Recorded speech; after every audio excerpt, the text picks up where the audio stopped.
वास्तू म्हणजे जीवनाचा घटक अविभाज्य। दारिद्र्य दुःखांचे तेथे कधी नसावे राज्य।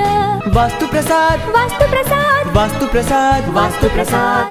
नमस्कार, मी प्रसाद शिवरकर। वास्तुशास्त्रानिमित्त बऱ्याच घरांना बऱ्याच वास्तूंना व्हिजिट करत असतो आणि बऱ्याच प्रकारचे अनुभव येत असतात। त्यातीलच एक अनुभव एका मेकॅनिकल इंजिनियर असलेल्या माणसाने घरी वास्तू करता बोलवलं होतं। ज्यावेळेस मी त्यांच्या घरी गेलो त्यावेळेस त्यांनी सांगितलं की सर, मी इंजिनिअरिंग अतिशय उत्तम प्रकारे पास झालोय, जॉब अतिशय उत्तम प्रकारे चालू आहे, परंतु समोर काय कळत नाही, मन लागत नाहीये आणि पुढे काय करायचं तेही कळत नाही, कारण यातला इंटरेस्टच माझा बिलकुल आता निघून गेलेला आहे। जॉब अर्थात हार्डली 2 वर्षच फक्त केला होता। इंजिनिअरिंग झाल्यानंतर 2 वर्षांनीच त्यांचा त्यातला इंटरेस्ट निघून गेला होता। तर मी म्हटलं ठीक आहे, काय हरकत नाही, बघूया आपण पत्रिका बघूया, घर बघूया। पत्रिका बघितल्यावरती मला त्यांच्या पत्रिकेमध्ये अतिशय एक वेगळी गोष्ट दिसली। खरं म्हणजे त्यांना म्हटलं की तुम्हाला शिक्षण जे आहे ते इंजिनिअरिंगमध्ये आहे, परंतु तुमचं करिअर जे आहे ते बिलकुल ह्या लाईनमध्ये नाही आहे। तर ते ऐकल्यावरती तर आश्चर्यच झाले। म्हटले म्हणजे? मी म्हटलं की तुमचं जे शिक्षण आहे ते इंजिनिअरिंगमध्ये आहे, बरोबर आहे, परंतु तुमचं करिअर जे आहे ते करिअर पूर्णपणे कला क्षेत्रामध्ये आहे। ते म्हणे शिक्षण इंजिनिअरिंग आणि क्षेत्र कला क्षेत्र। म्हटलं हो, कला क्षेत्र म्हणजे फिल्म लाईन जी आहे, फिल्म लाईन किंवा फॅशन या लाईनमध्ये तुम्हाला खूप मोठ्या प्रमाणामध्ये सक्सेस आहे आणि तुम्ही खरं तिकडे ट्राय करायला पाहिजे। तर ते म्हटले नाही हो, आमच्या घरामध्ये असं काही चालणार नाही आणि मी कधीच या लाईनमध्ये कधीच कुठे काहीच ट्राय नाही केला, विचार नाही केला आणि कसं काय पुढे जायचं असं। तर म्हटलं एक साईड बाय साईड काहीतरी करा, पुढे बघा व्यवस्थित होईल असं वाटतंय। तर आमचं हे डिस्कशन झालं। मग त्यानंतर आम्ही त्यांच्या घराचं देखील पूर्णपणे सगळं वास्तूचं ॲनालिसिस केलं।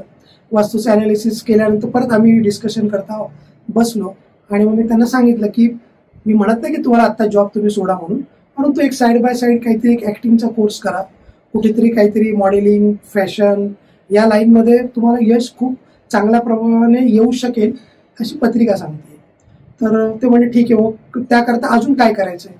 तर त्यांना म्हटलं की त्याकरता आपल्याला घरसुद्धा वास्तुशास्त्राप्रमाणे परंतु कला क्षेत्राला सुटेबल असलेलं हे सुद्धा असणं गरजेचं आहे।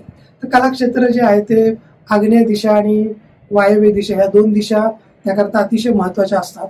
तर त्या दिशेनं आम्ही बूस्टिंग दिलं, त्या दिशेमधले सगळे दोष काढून टाकले, तिथे वास्तूची एक ट्रीटमेंट केली आणि नंतर त्यांनी एक याचा क्लास लावला, ॲक्टिंगचा एक क्लास लावला। ॲक्टिंगचा क्लास लावल्यावर त्या ॲक्टिंगच्या क्लास थ्रूच त्यांना एका सिरियलमध्ये बोलवून आलं। ऑफकोर्स पर्सनॅलिटी सुद्धा त्यांची खरं म्हणजे चांगली होतीच आणि ती फिल्म लाईन करता असलेली पर्सनॅलिटी होती, पण त्यांनी कधी तो त्या अँगलने विचार नाही केला होता। तर मग नंतर त्यांना एक छोटी सिरियल मिळाली। सिरियल मिळाल्यावरती ती सिरियलमध्ये फार काही मोठं काम नव्हतं, त्यामुळे जॉब सांभाळून त्यांना ते करणं शक्य होतं। मग ती सिरियल जशी जशी पुढे पुढे जायला लागली तसं एका सिरियलमधून त्यांना दुसऱ्या सिरियलची ऑफर आली, दुसऱ्या सिरियलमध्ये लीड रोलची त्यांना ऑफर आली। मग त्यांनी तो जॉब मात्र सोडला। जॉब सोडून मग त्यांचं रेग्युलर सिरियल्स बऱ्याच मिळणं सुरू झालं। जसं सिरियल मिळायला सुरुवात झाली तसं प्रत्येक वेळेस ते कुठेतरी वास्तुशास्त्र, कुठेतरी पत्रिका याचं कन्सल्टिंग घेतच होते। मग ज्यावेळेस नंतर मधल्या काळात आम्ही परत भेटलो त्यावेळेस त्यांना म्हटलं की आता तुमची पत्रिका अजून पॉवरफुल झाली आहे, अजून चांगली झाली आहे, तर ह्याकरता आपल्याला याच्यापेक्षा ब्रॉड मोठ्या गोष्टीमध्ये जायचं आहे। तर ते म्हणे ती कुठली असायला पाहिजे? म्हटलं आता तुम्ही तुमचं स्वतःचं प्रोडक्शन हाऊस टाका। ते म्हणे अहो, प्रोडक्शन हाऊस म्हणजे काही सोपी गोष्ट नाही आहे, ॲक्टिंग करणं सोपं आहे, जायचं आपलं काम करायचं आणि काम झालं की आपलं निघून जायचं।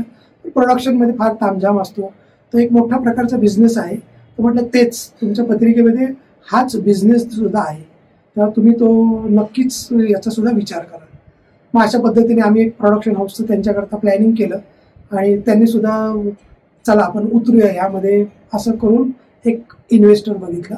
इन्व्हेस्टर बघून त्यांनी ते प्रोडक्शन हाऊस सुद्धा सुरू केलं। त्या प्रोडक्शन हाऊसच्या अंडर बऱ्याच काही सिरियल्स त्यांनी प्रोड्यूस केल्या, त्यानंतर काही नाटक जे आहेत ते त्यांनी प्रोड्यूस केले आणि हळूहळू त्या लाईनमध्ये ते इतके पुढे गेले की मागे आपण कधीतरी इंजिनिअरिंग लाईनमध्ये शिकलो आणि तिथे काम केलं होतं याचा सुद्धा त्यांना विसर पडला आणि आज ते त्यांच्या लाईनमध्ये अतिशय यशस्वी असे कलाकार देखील आहेत, प्रोड्युसर देखील आहेत आणि प्रामाणिकपणे त्यांचे प्रयत्न देखील या गोष्टीला उपयोगी पडलेच. आणि पत्रिका आणि वास्तुशास्त्र या दोन्ही गोष्टींचा ते सतत अवलंब करत असतात, सतत फॉलो करत असतात आणि त्यांचे कर्माने त्यांना एवढ्या मोठ्या लेवलला नेण्याकरता नक्कीच मदत केली.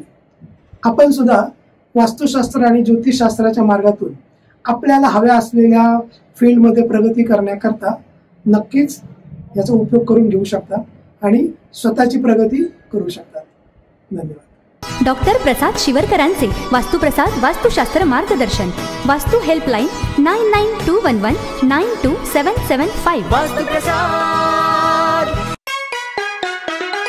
वास्तू म्हणजे जीवनाचा घटक अविभाज्य. दारिद्र्य दुःखांचे तेथे कधी नसावे राज्य. आयुष्याच्या प्रश्नांना देऊया प्रतिसाद. वास्तुदेवतेला घालूया आर्त पणसाद. वास्तुप्रसाद. वास्तुप्रसाद. वास्तुप्रसाद. वास्तुप्रसाद. नको तोडफोडीचा त्रास अकारण. शास्त्रोक्त रीतीने समस्या निवारण. वास्तु ज्योतिष अंकशास्त्राचा साधुनिया संगम.